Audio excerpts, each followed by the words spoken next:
his last residence was in the VA apartment they found for him. I think he had been on a list for a long time. Anything with the VA takes a long time, I've discovered.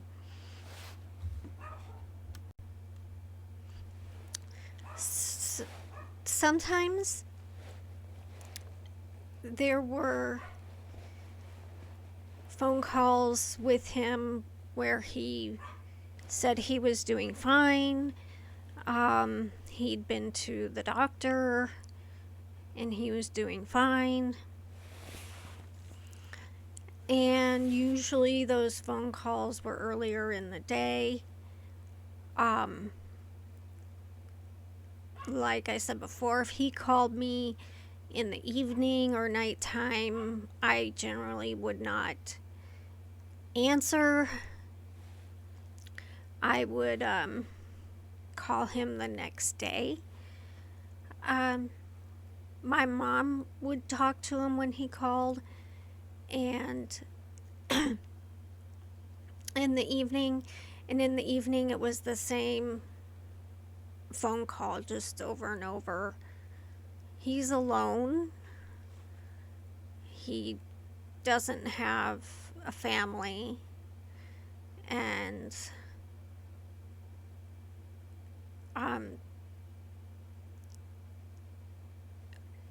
he doesn't have a job. He doesn't have any money. He would say,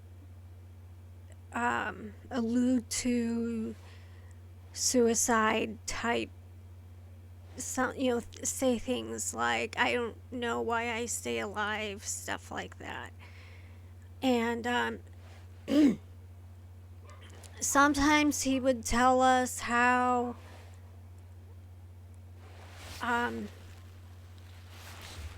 there was something physically wrong with him, and it was really strange because he would say it, and then when we would express concern, he would back off and say, it's not a big deal. Oh, I already talked to my doctor about it. It's not a big deal. And I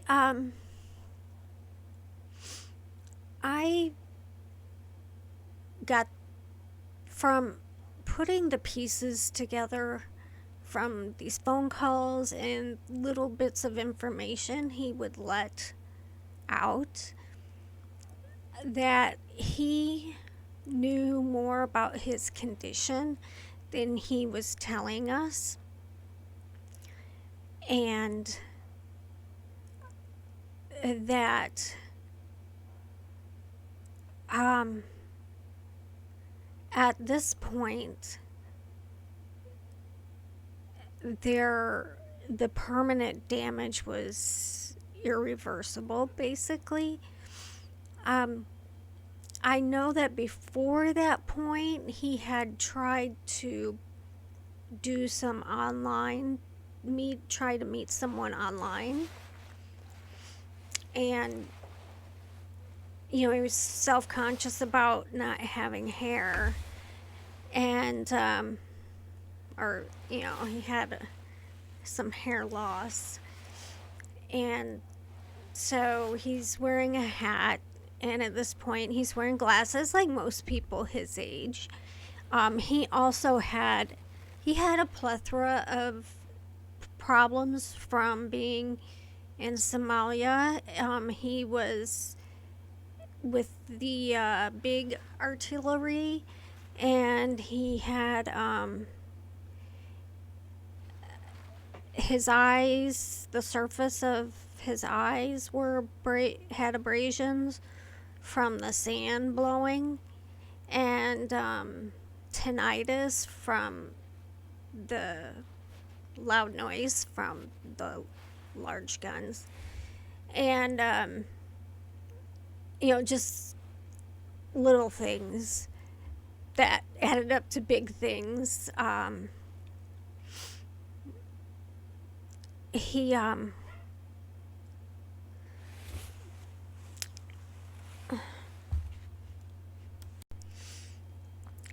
At this time, he was also had a lawyer to try to get disability. Um, and they reapply, and he would get denied. And I thought it was completely ridiculous, because all you had to do was look at him and know that he was very, very sick. But anyway, there was a point just before he got, like maybe when he first entered his VA apartment, and he's wearing the hat, like a camo hat, baseball hat, and glasses, and he looks fairly okay. And I think that getting away from the stress of being with his other brother and getting his own place was helpful. But he was trying meeting someone online, and he did, and that stuff doesn't work. And she came and met him and left right away or something, and so that spun him into a depression if he had just let it be alone. But he was just one of those people that needed people, and being alone was an unnatural state of being. And he was in a city, in a state that was far from us, but he was really close to VA resources. And so, and he got in the apartment, which had taken a long time. So we felt it was best he stay there, but there were times where I almost just grabbed the phone and said, come back here. But anyone that has lived with a chronic alcoholic knows how impossible it is to have a life of your own. And I dealt with my parents, and he'd been at our house before and it didn't work, and my mom and I agreed that he could not come back. But that's not to say I didn't have the urge at times to just tell him to come back, even though I knew he was going to be a handful. And I know it makes him sound like a child saying that, but when he got to this point, between just getting the apartment and at the end, he was very different. He declined quite a bit.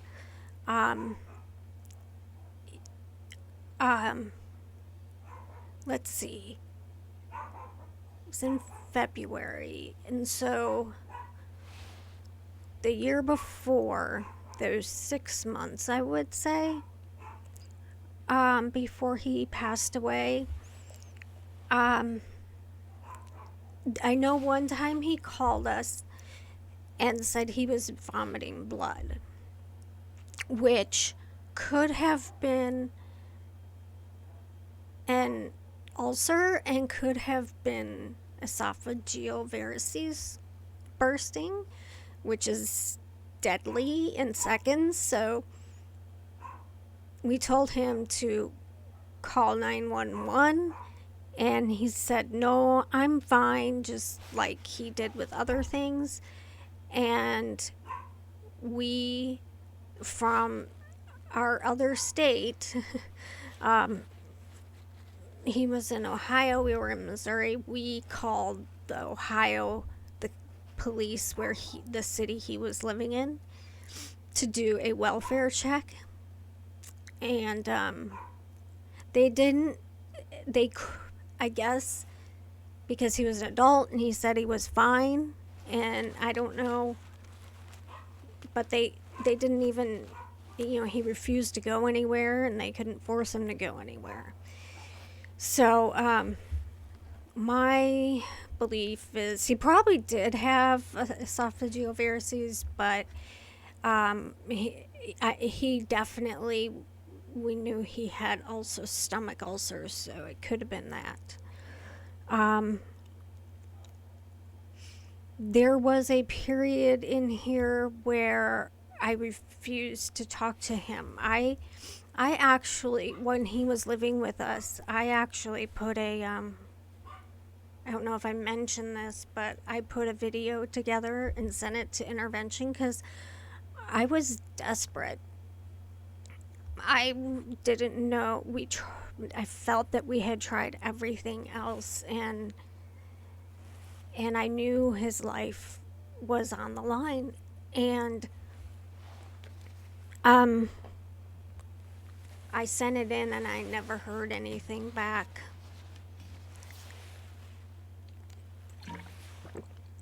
And so I tried to do a little bit myself, and I told him, I'm not talking to you until you call to tell me that you're in treatment. And I refused to talk to him for months. He became very angry. But he would become angry at anything, really. Then, when I was talking to him, if I didn't call him back right away, he would get angry. But the point where he said he was vomiting blood is when I started talking to him again. Because I realized I would have felt really, really, really bad if something happened to him and I was not in contact in any way. So I would call him, but only during the day. And I don't know. I just got this feeling. Well, let me tell you a little bit about alcoholics. A little story first. When he was angry, I just want to say first that it is completely normal and it is okay to feel anger at an alcoholic who is saying things to hurt you on purpose or doing things. It's normal, and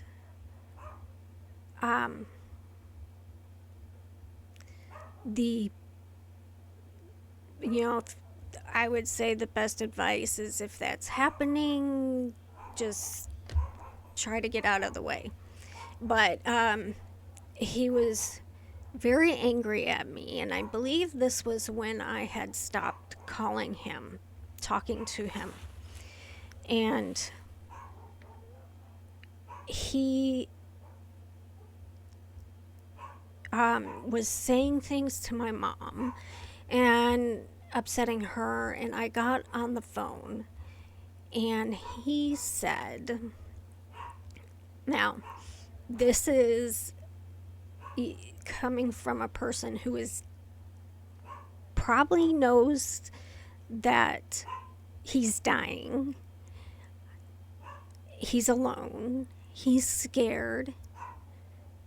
He's resentful, regretful, confused, all kinds of things. So even though what he said hurt me immensely, I understand where it was coming from.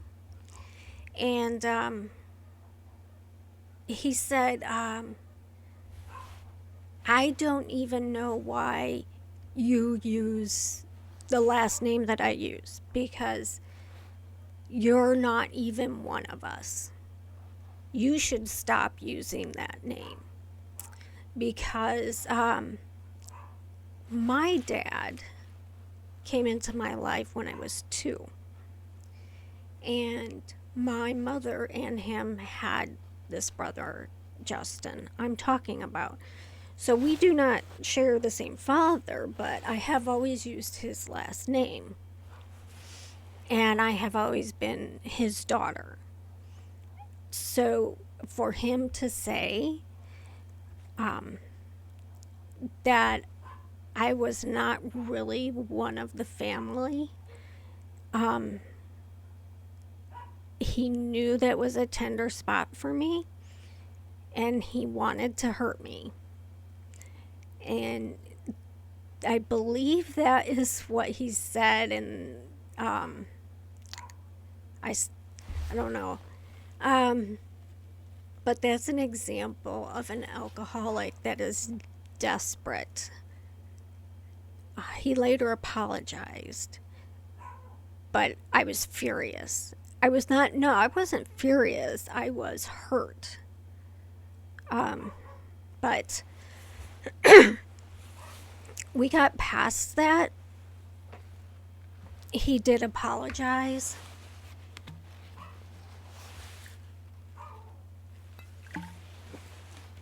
And I understood that he was alone and scared. And his body was basically dying. So I really don't know when he moved into this apartment and when he compared to when he passed away. But there is a picture of him just before he passed away, and it is very apparent. It looks like a picture he may have taken for Facebook, or online dating or something, wearing a hat again. But you can see how much his face is very round and puffy. And he's holding his arms out like this, because at this point he has ascites, the immense ascites on his abdomen. His skin is yellow and it has this waxy, shiny sheen to it. His face is so puffy, it looks like it's just gonna burst. And so at the point of this picture, he is obviously in serious liver failure, and I'm fairly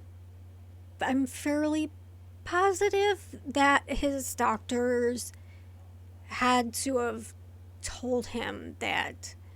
I mean, he'd been, when he lived with us, he had some cirrhosis already. So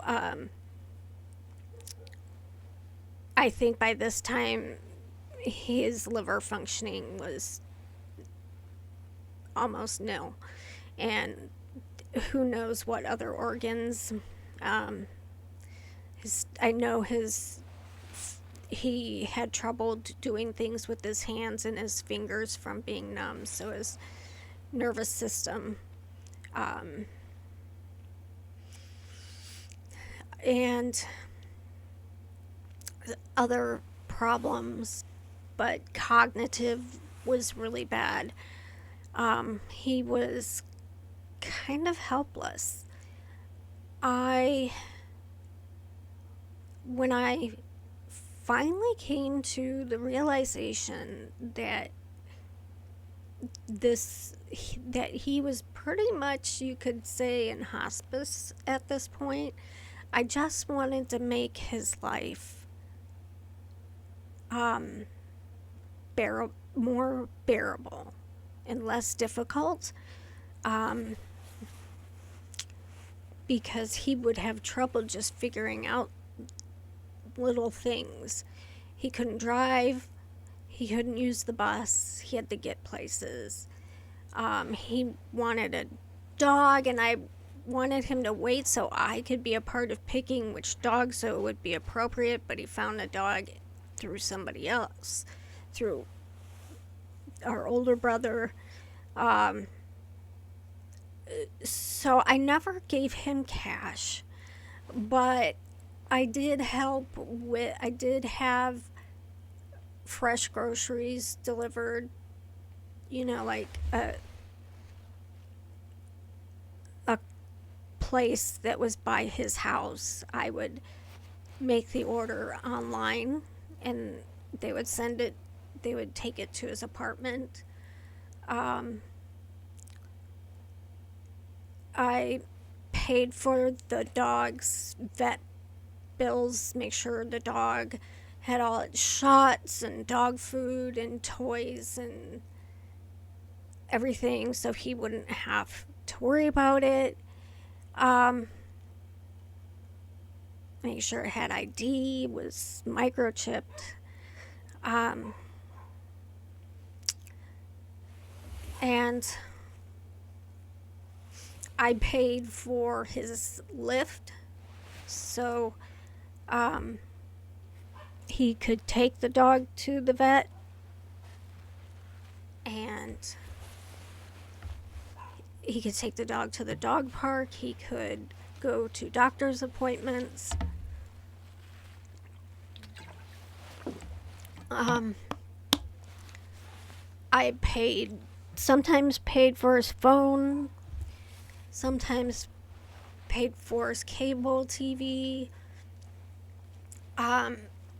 But we did not know that he was actually on the verge of being evicted, though, because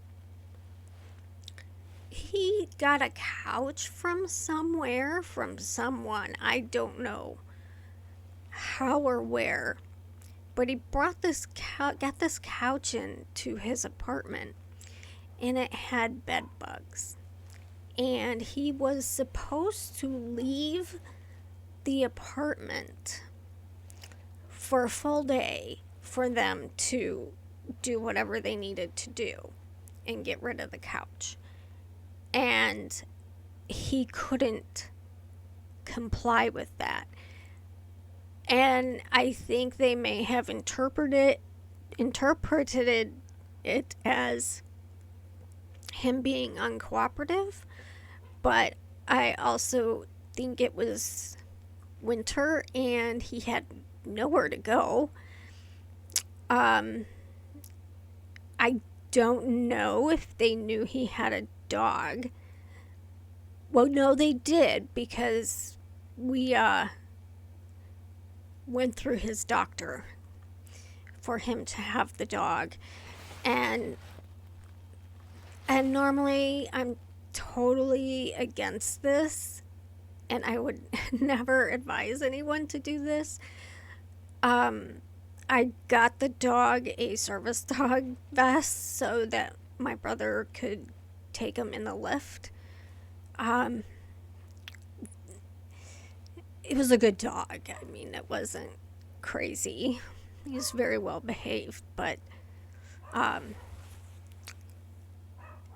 anyway, he wouldn't leave for them to do this, and they gave him notice that he would be kicked out if he didn't do it. But the logistics for an alcoholic who needs to drink a lot through the day, it's like, it's winter, where does he go? And he's gonna have to drink wherever he goes, and that is his home base. gets very anxious and has panic attacks anytime he leaves. So I really, we didn't know that until after he had passed away. So, interestingly, I had my biological father had found me after searching and searching for many, many years. And I went out there about this, same time every year to visit. And this was in Michigan. This is in Michigan. And I realized that it was only, I think, like a 2.5 hour drive to where my brother was. And I realized this might be the last time I could see him, and it would be really cruel of me to not go out and see him. So I told him that's what I was going to do, and I got to my bio dad's house, and my brother and I were texting about our plans. I still have screenshots of the conversation texting that we were going to possibly, because he's like, well, you can come, but I don't know what we could do. And I was like, well, we can get lunch and take Turbo to Turbo was the dog park, or whatever. I just wanted to be with him. I just wanted to spend time with him because I knew it would be the last time.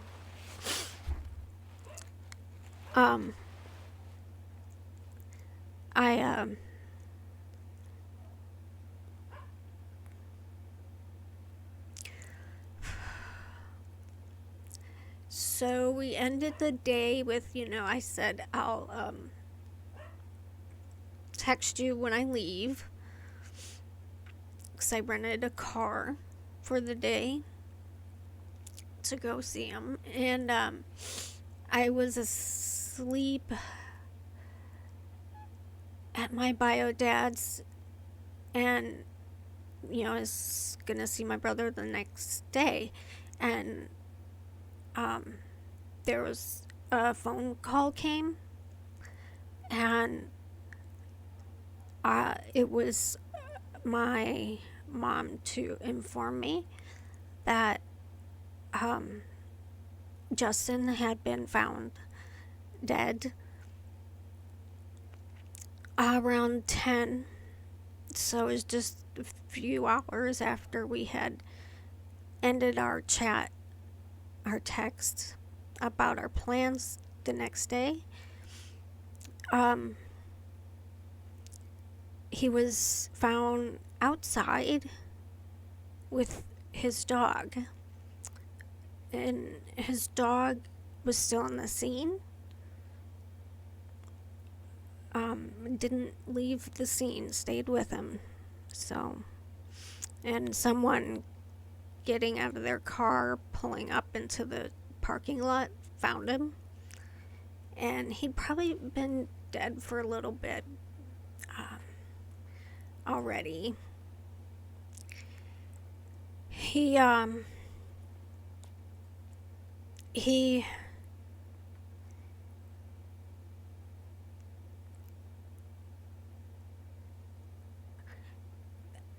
the autopsy he had to have one because it was an unknown.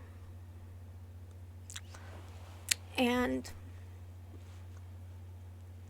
it said that he had died from something very common in alcoholics, sudden, what is it? Heart arrhythmia, sudden fatal heart arrhythmia.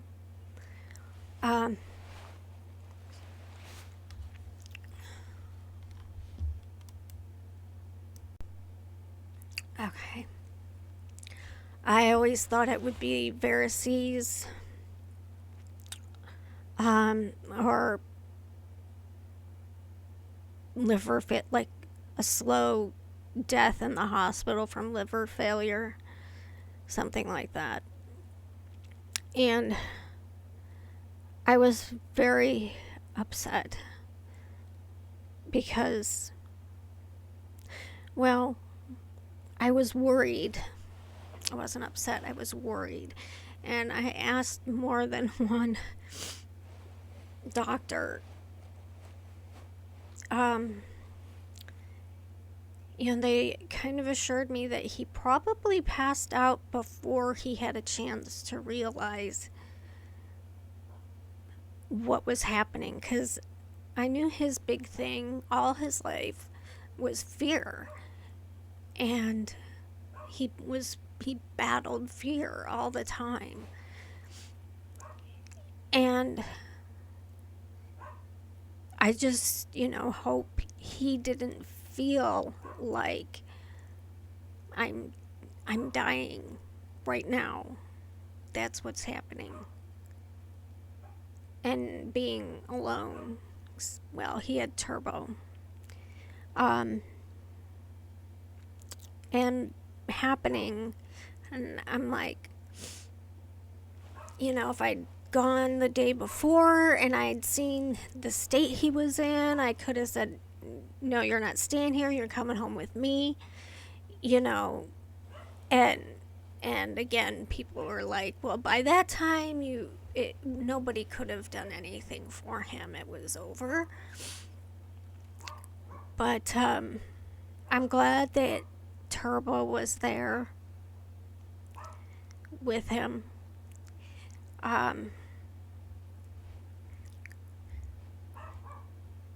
So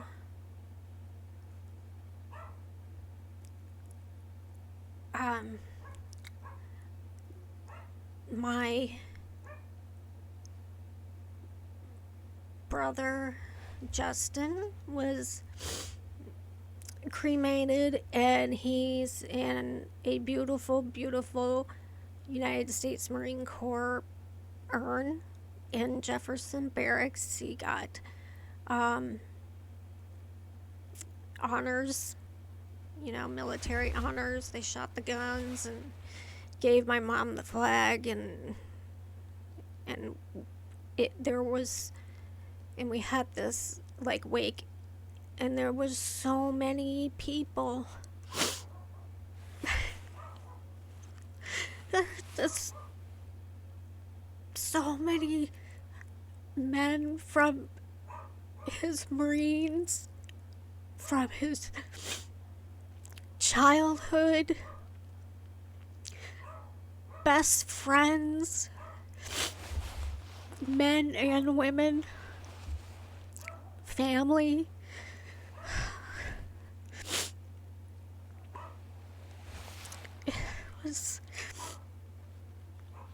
He would have loved it.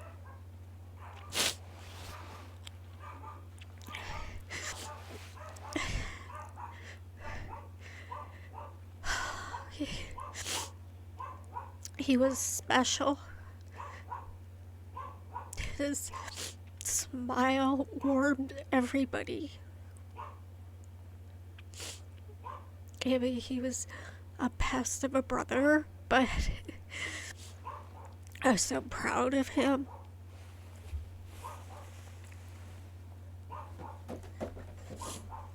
He tried so hard.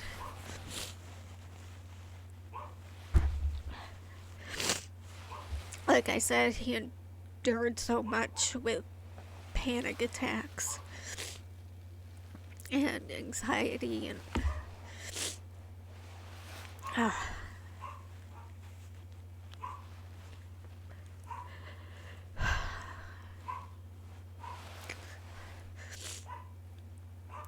and while I was still in Michigan, uh, I called around to find his dog, and and and I got the runaround for a while, but I found this Facebook page for lost animals, and I was like, my brother's my brother was a Marine and he had a PTSD dog with him when he died, and now I can't find him. And this guy just jumped on the bandwagon. He was in one of the branches of the military, and he said, go ahead and call this place, the dog is there. And so I would call, like, I couldn't get there until my mom came up from Missouri. So I called that place through like 3 times a day. Do not, because it was like the city pound. And I said, do not do anything with that dog. Do not do anything with that dog. We're coming for him. We're coming for him. And so we got Turbo, rented a car, bought a travel crate, and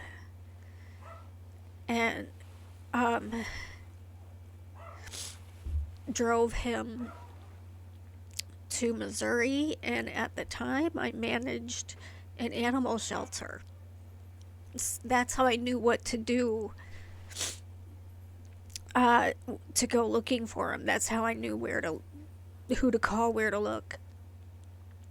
And he had to stay at the shelter for a day because a family friend of ours in Justin's came from St. Louis, and she took him into her home, and that's where he has been. And we get pictures of him and stuff on Facebook. He's just the sweetest dog. So he's in a really good home. So I want to say it all worked out, but I guess my final message, I've dealt with alcoholics and all my life, and I guess I just want to say that I personally think that the technique of cutting people off and out of your life until they get treatment is not the way to go, because if I had been in that stage where I wasn't speaking to him and he died, I would have suffered immense guilt. I think it's the exact opposite way to go. I'm here when you're ready. I mean, I'm not going to drive someone to the store to buy alcohol, but also know that sometimes there comes a time where the body is so dependent that the body has it, and they try so hard not to, but their body is in. It can be dangerous for alcoholics to go cold turkey. They can die, and their body is just screaming, and they just gotta do something to get it quiet. And I think that's how, they might want to try, and they're afraid of that sensation. It's miserable. And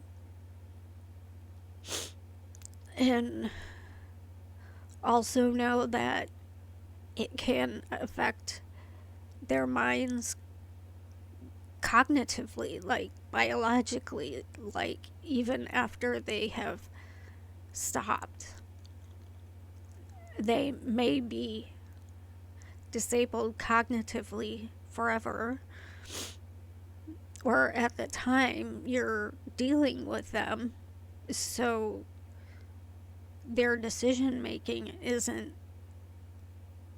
what would make sense to you. Also, that it is normal and okay to feel anger and frustration, no matter who it is. If it's a parent, or a husband, or a wife, or a son, or a brother, or daughter.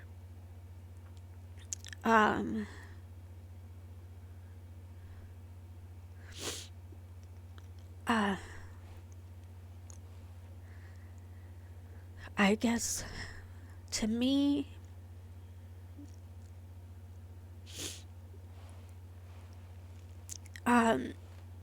if you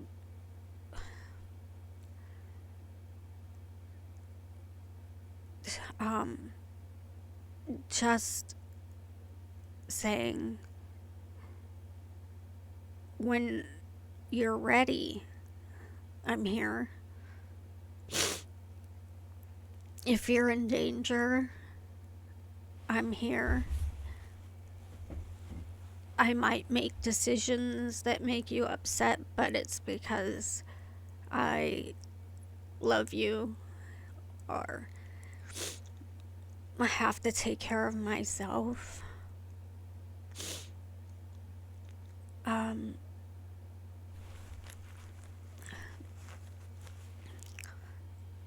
And you understand that some alcoholics do reach a point where there's no return physically, and it becomes a terminal illness.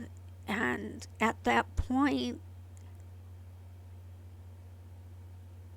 I don't know what kind of quality time you can spend with them, but just a few minutes or something,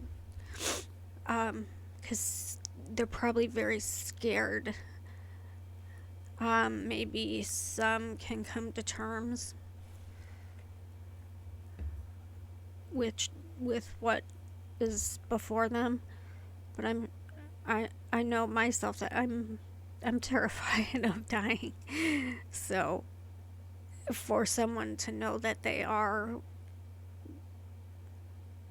it would be nice to know someone is calling or stopping by. They may not remember, but you will. So it's or like I said, I would talk to him in the daytime and not the evening, because I couldn't handle the evening Justin. There were two Justins. Yes, take care of yourself.